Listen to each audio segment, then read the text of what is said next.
الله أكبر الله أكبر الله أكبر الله أكبر أشهد أن لا إله إلا الله أشهد أن لا إله إلا الله أشهد أن محمد رسول الله أشهد أن محمد رسول الله حي على الصلاة حي على الصلاة حي على الفلاح حي على الفلاح الله أكبر الله أكبر لا إله إلا الله.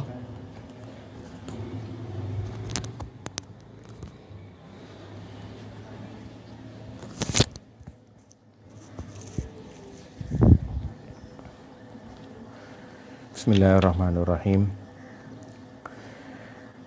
الحمد لله نحمده ونستعينه ونستغفره ونؤمن به ونتوكل عليه ونعوذ بالله من شرور أنفسنا ومن سيئات أعمالنا من يهده الله فلا مضل له ومن يضلله فلا هادي له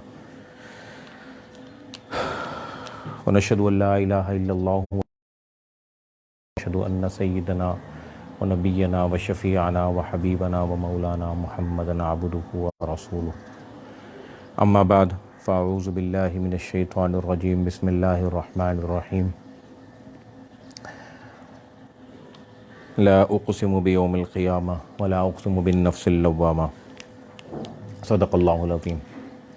جیسا کہ آپ لوگ جانتے ہیں کہ آج ہماری جمعے کی جو تقریر ہے اس کا موضوع جو ہے وہ سورۃ القیامہ ہے، جس کے اندر اللہ تعالیٰ نے قیامت کے احوال بیان کیے ہیں.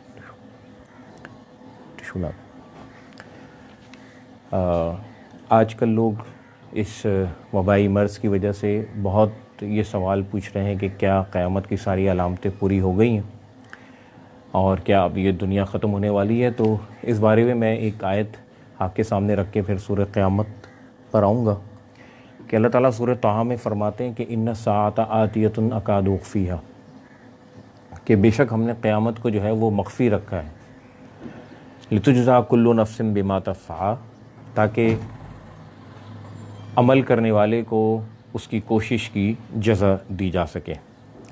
یعنی اللہ تعالیٰ کی اس میں حکمت ہے، اسی لیے اللہ تعالیٰ جو ہے وہ قرآن کریم میں قیامت سے تو ڈراتا ہے مگر جو علامت قیامت ہیں ان کو بیان نہیں فرماتا کہ اس نے مخفی رکھی ہیں. جب معلوم ہے کہ 2 مہینے بعد میں مر جاؤں گا تو ظاہری بات ہے میں کوئی اور دنیا کا کام نہیں کروں گا اور جو ہے وہ ڈر اور خوف کی وجہ سے جو ہے نا وہ نیک کام کرنا شروع ہو جاؤں گا. تو قیامت کو مخفی اس لیے رکھے تاکہ کام کرنے والے جو ہے نا وہ اس کے لیے کوشش کر سکیں. تو قیامت کی نشانیوں سے زیادہ جو ہے نا وہ قیامت کی تیاری اہم ہے. ہو سکتا ہے ہماری زندگی میں کوئی قیامت کی نشانی نہ آئے، ہمارے بچوں کی زندگی میں بھی نہ آئے، مگر قیامت کی تیاری جو ہے نا یہ ہم سب کے لیے لازمی ہے اور یہ ضروری ہے. کیونکہ اللہ کے نبی صلی اللہ علیہ وسلم نے فرمایا کہ مماتت فقط قامت قیامتہ، کہ جس کی موت واقع ہو گئی اس کی قیامت تو اسی وقت ہی قائم ہو گئی. تو اس کو اس سے کیا لینا دینا کہ یاجوج ماجوج آئیں گے، دجال آئے گا اور دوسری جو علامتیں ہیں. اس کی تو موت آ گئی ہے، اس کی قیامت شروع ہو گئی ہے. اب اگلا لمحہ جو ہے اس کے لیے روز جزا کا ہے، قیامت کا ہے.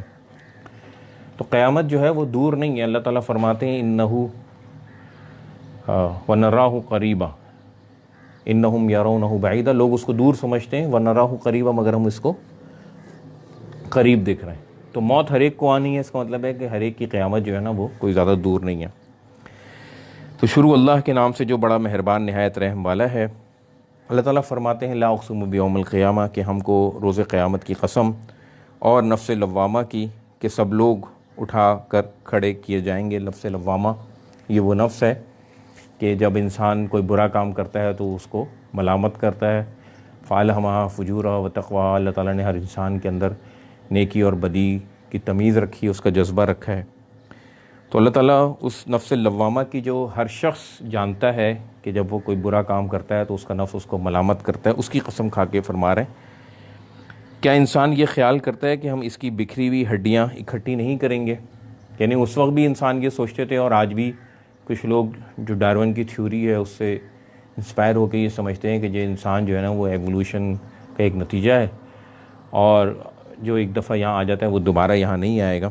تو اس وقت بھی لوگ یہ خیال کرتے تھے اور کہتے تھے کہ ہمارے باپ دادا تو زندہ نہیں کیے گئے، ان کی تو ہڈیاں بھی اب نہیں ملتی، مٹی کے اندر کہاں گئیں۔ تو اللہ فرما رہے ہیں کہ کیا انسان یہ خیال کرتا ہے کہ ہم اس کی بکھری ہوئی ہڈیاں اکٹھی نہیں کریں گے؟ اب جواب دے رہا ہے کہ ضرور کریں گے، ہم اس بات پر قادر ہیں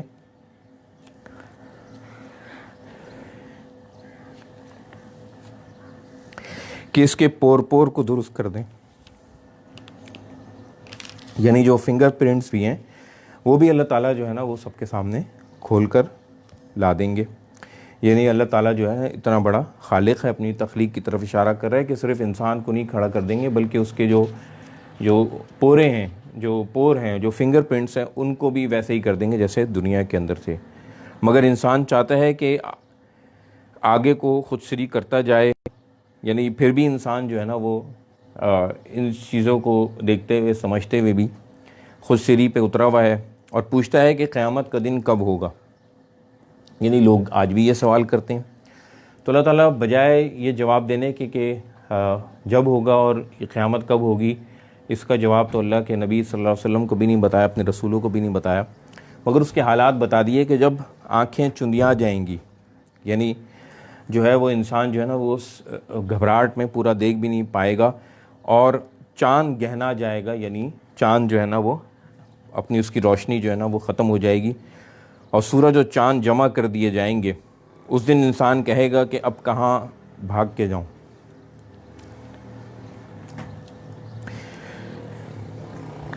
بے شک کہیں پناہ نہیں، اس روز پروردگار کے پاس ہی ٹھکانا ہے۔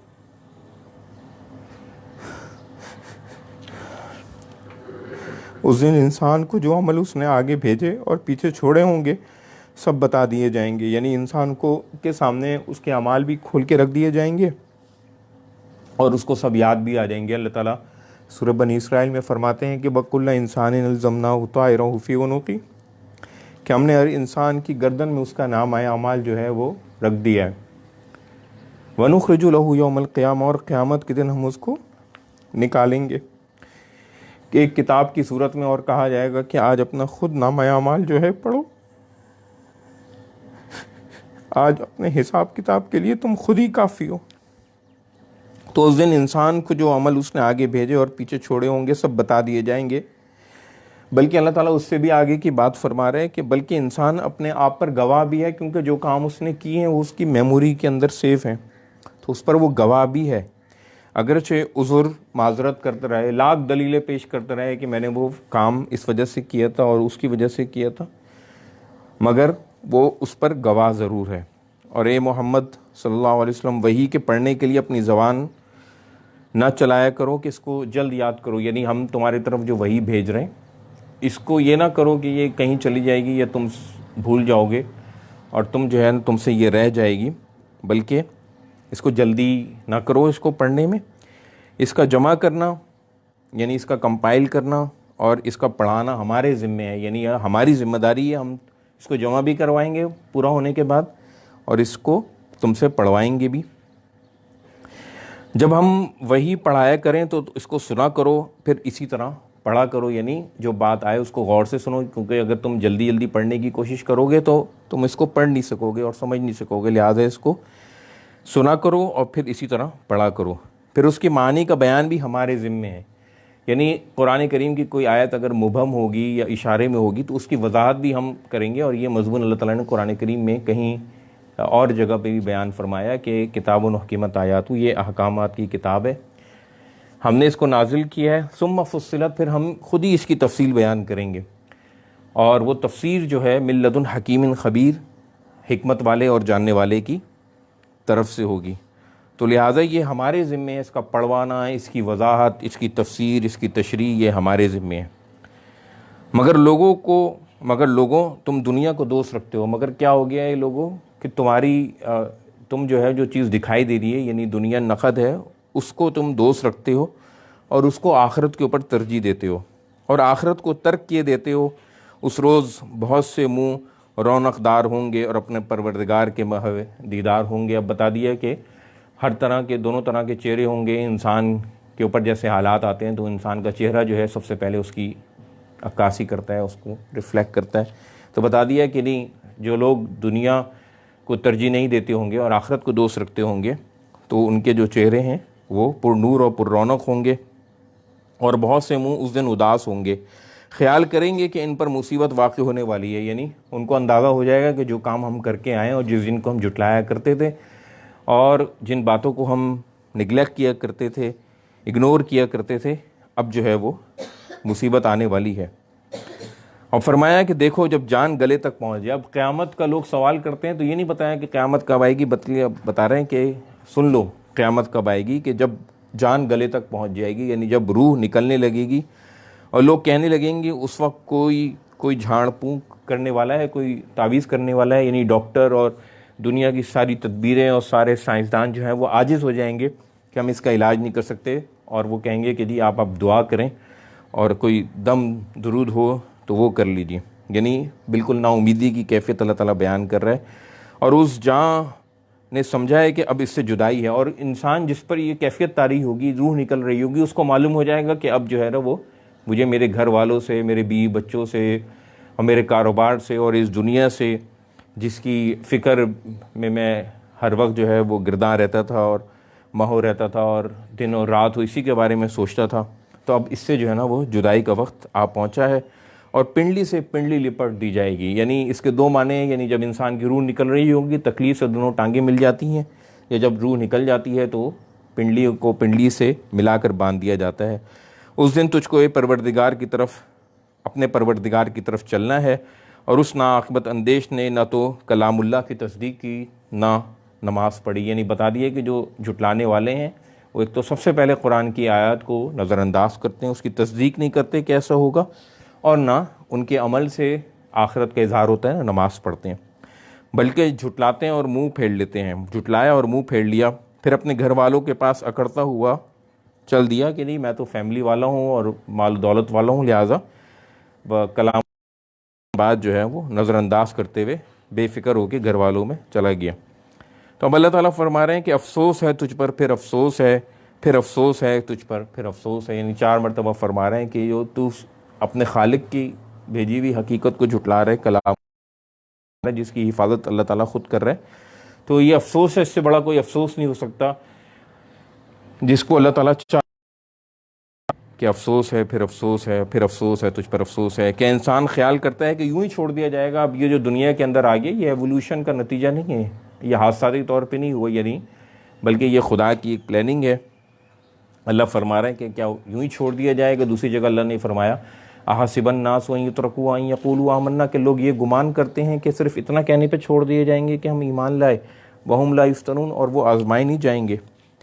تو اسی کو فرمایا کہ کیا انسان خیال کرتا ہے کہ یوں ہی چھوڑ دیا جائے گا؟ جو اس کو نعمتیں دی ہیں، جو اس کو اختیارات دی ہیں، جو اس کو وسائل دی ہیں، تو اس کے بارے میں پوچھ گچھ نہیں ہوگی۔ پھر فرمایا کیا وہ منی کا جو رحم میں ڈالی جاتی ہے ایک قطرہ نہ تھا؟ یعنی اب تم اپنی پیدائش کی طرف غور تو کرو کہ ہم نے تمہیں ایک عدم سے وجود بخشا ہے، پھر لوتھڑا بنایا، اور پھر اللہ نے اس کو لوتھڑا کیا اور پھر اس کو بنایا، پھر اس کے اعضاء کو درست کیا، یعنی ایک جسم نہیں بنا دیا بلکہ ہر عضو کو جو ہے نا وہ پراپر بنایا، آنکھیں برابر کیں، کان برابر کیے، زیب و زینت کے سانچے میں ڈھالا۔ تو یہ ایسا نہیں ہے کہ اللہ نے اتنی محنت کی ہے تو اس کو ایسے ہی چھوڑ دے گا۔ پھر اس کی 2 قسمیں بنائیں، ایک مرد اور ایک عورت۔ پھر یہ بھی اللہ تعالیٰ کی تخلیق ہے کہ کس کو چاہا مرد بنا دیا، جس کو چاہے عورت بنا دیا۔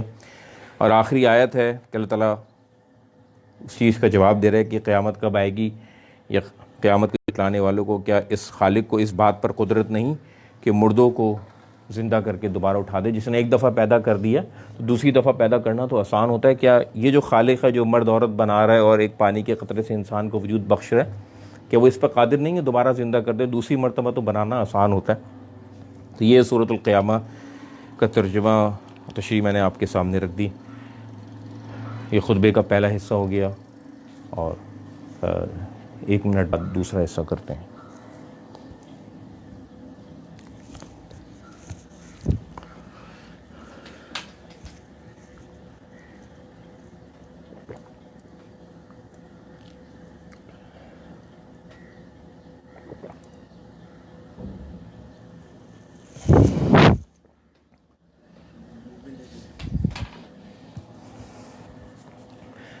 تمام تعریفیں اللہ کے لیے ہیں. ہم اسی سے کی حمد بیان کرتے ہیں، اسی سے مدد طلب کرتے ہیں، اسی سے مغفرت طلب کرتے ہیں، اسی پر توکل کرتے ہیں، اور ہم پناہ مانگتے ہیں اللہ تعالیٰ سے اپنے نفس کے شر سے اور اپنے برے اعمال کے اثرات سے. اور شروع کرتا ہوں میں اللہ کے نام سے جس کی رحمت ابدی ہے اور جس کی شفقت ابدی ہے. ان اللہ یأمر بالعدل، بے شک اللہ تعالیٰ ہم سب کو حکم دیتا ہے ہر معاملے میں عدل کرنے کا اور لوگوں کے ساتھ بھلائی کرنے کا اور قرابت داروں کے ساتھ اس میں سلوک کرنے کا اور ان کو دینے کا، اور ہمیں روکتا ہے منکرات سے، فحش کاموں سے اور خدا کے خلاف بغاوت کرنے سے. اور بے شک اللہ ہی کا ذکر بڑی چیز ہے. یعظکم لعلکم تذکرون، یہ ساری چیزیں تم کو نصیحت کے طور پہ بتائی جاتی ہیں تاکہ تم نصیحت حاصل کرو. وجاہدہم بہ جہادا کبیرا، اللہ تعالیٰ فرماتے ہیں نبی کریم صلی اللہ علیہ وسلم کو کہ قرآن کریم کے ذریعے سے تم جہد مسلسل کرو، یعنی اس کو تم لوگوں تک پہنچاتے رہو. فذکر بالقرآن، اور قرآن ہی کے ذریعے سے نصیحت کرو. من یخاف وعید، اس کے لیے جو خوف رکھتا ہے اور وعید سے ڈرتا ہے. اور پھر فرمایا وَلَقَدْ يَسَّرْنَا الْقُرْآنَ لِلذِّكْرِ فَهَلْ مِن مُدَّكِرٍ، اس قرآن کریم کو ہم نے سمجھنے کے لیے آسان کر دیا ہے کوئی جو اس سے نصیحت حاصل کرے، ہے کوئی جو اس سے نصیحت حاصل کرے، اور ہے کوئی جو اس سے نصیحت حاصل کرے. سورۃ القمر میں 4 مرتبہ اللہ تعالیٰ نے ارشاد فرمایا. اور فرمایا کہ افلا یتدبرون القرآن ام علی قلوب اقفالها، کہ جو لوگ اس قرآن کریم پر غور نہیں کرتے کہیں ایسا تو نہیں کہ ان کے دلوں پر تالے پڑے ہوئے ہیں. آخر میں ہم اللہ تعالیٰ سے اپنی عاجزی کا اظہار کرتے ہیں کہ بے شک یہ اللہ ہم تیرے آگے عاجز ہیں، مسکین ہیں، لاچار ہیں. یہ جو ایک وبا دنیا بھر میں آئی ہوئی، یا اللہ اس سے ہمیں نجات عطا فرما. اللہ یہ جو بھی ہے انسانی ہے یا آسمانی ہے، یا اللہ اس سے ہماری حفاظت فرما، ہمارے گھر والوں کی، متعلقین کی حفاظت فرما. یا اللہ ہمارے مرحومین کی مغفرت فرما. یا اللہ مرنے سے پہلے مرنے کی تیاری کی توفیق عطا فرما. حقوق اللہ اور حقوق العباد کو احسن طریقے سے ادا کرنے کی توفیق عطا فرما. اللہ ہماری خطاؤں کو معاف فرما. یا اللہ ہماری دعاؤں کو قبول فرما. بے شک تو سننے والا اور جاننے والا ہے، اور بے شک یا اللہ ہم آپ ہی سے توبہ کرتے ہیں کیونکہ بے شک آپ توبہ قبول کرنے والے اور معاف کرنے والے ہیں. وصلی اللہ تعالی علی خیر خلقہ محمد وعلی آلہ واصحابہ اجمعین. آمین برحمتک یا ارحم الراحمین. نماز کے لیے صفحے درست فرما لیں اور سوشل ڈسٹینسنگ کو یہاں پر بھی برقرار رکھیں. تھوڑے تھوڑے فاصلے سے کھڑے ہوں، مل کے نہ کھڑے ہوں بالکل.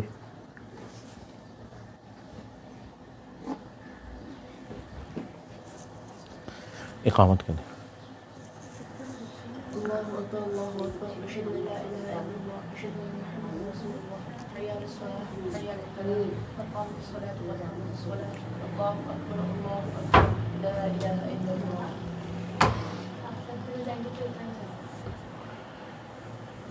اللہ اکبر.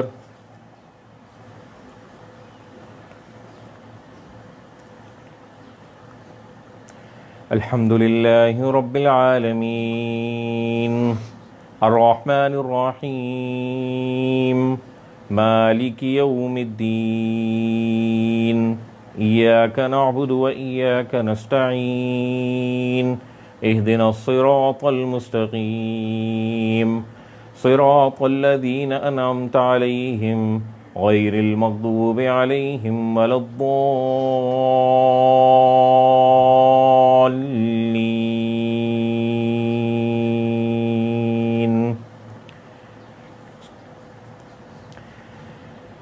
سبح اسم ربک الاعلی الذی خلق فسوى والذی قدر فہدى والذی اخرج المرعى فجعله غثاء احوى سنقرئك فلا تنسى إلا ما شاء الله إنه يعلم الجهر وما يخفى ونيسرك لليسرى فذكر إن نفعت الذكرى سيذكر من يخشى ويتجنبها الأشقى الذي يصلى النار الكبرى ثم لا يموت فيها ولا يحيا قد أفلح من تزكى وذكر اسم ربه فصلى بل تؤثرون الحياة الدنيا والآخرة خير وأبقى إن هذا لفي الصحف الأولى صحف إبراهيم وموسى. الله أكبر.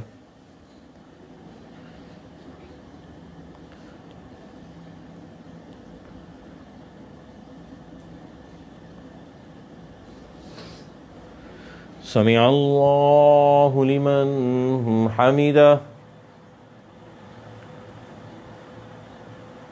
الله أكبر.